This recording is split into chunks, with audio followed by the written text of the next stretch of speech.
Poincaré, considéré par ses contemporains comme le cerveau vivant des sciences rationnelles et de ces savants qui ne se limitent pas à un seul domaine. Ses contributions en mathématiques, en physique, en mécanique céleste et en philosophie ont, au tournant du XXe siècle, été primordiales et le demeurent en grande part aujourd'hui.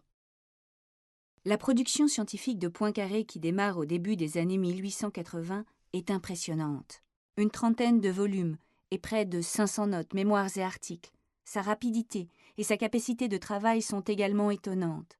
Selon certains de ses proches, il peut ainsi en quelques jours rédiger un mémoire de plusieurs dizaines de pages. Henri Poincaré est mathématicien. Il raisonnera et agira toute sa vie comme tel. En 1878, l'Académie des sciences propose un prix de mathématiques portant sur les équations différentielles linéaires, domaine déjà exploré par l'Allemand Fuchs.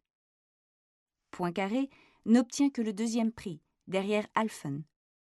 Poursuivant ses travaux sur les fonctions fuchsiennes, ainsi qu'il les a dénommées, il est le premier à faire le lien entre ces fonctions et la géométrie non euclidienne ou géométrie hyperbolique. Au cours de la seule année 1881, il publie sur ce sujet 12 articles dans les comptes rendus de l'Académie des sciences. Il applique ses résultats de la théorie qualitative des équations différentielles au domaine de la mécanique céleste, apportant un nouvel éclairage au problème de la stabilité du système solaire.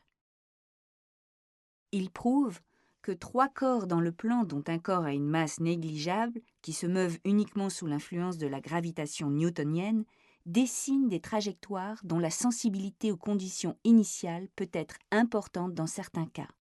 On ne peut donc dans ces cas déterminer avec exactitude la trajectoire de ces corps, la moindre perturbation du système entraînant une différence importante de trajectoire. Il publie en 1890 un mémoire sur le problème des 3 corps et les équations de la dynamique, qui lui vaudra le prix du roi Oscar, roi de Suède et de Norvège. Ces travaux sont à l'origine de la théorie moderne du chaos. En 1904, Henri Poincaré pose le problème connu depuis lors sous le nom de conjecture de Poincaré. Caractériser la 3 sphères parmi les espaces fermés et finis à 3 dimensions. Plus précisément, la conjecture affirme que, dans un tel espace, si toute courbe fermée peut se déformer de manière continue en un point, alors l'espace est une sphère. Ce problème a été l'une des questions les plus importantes du XXe siècle en topologie, branche des mathématiques qui étudie la forme des objets mathématiques et en particulier les déformations qu'ils subissent sous l'action de transformation continue. Grigori Perelman, mathématicien russe, a publié en 2002 et 2003 3 articles prouvant la conjecture de Poincaré.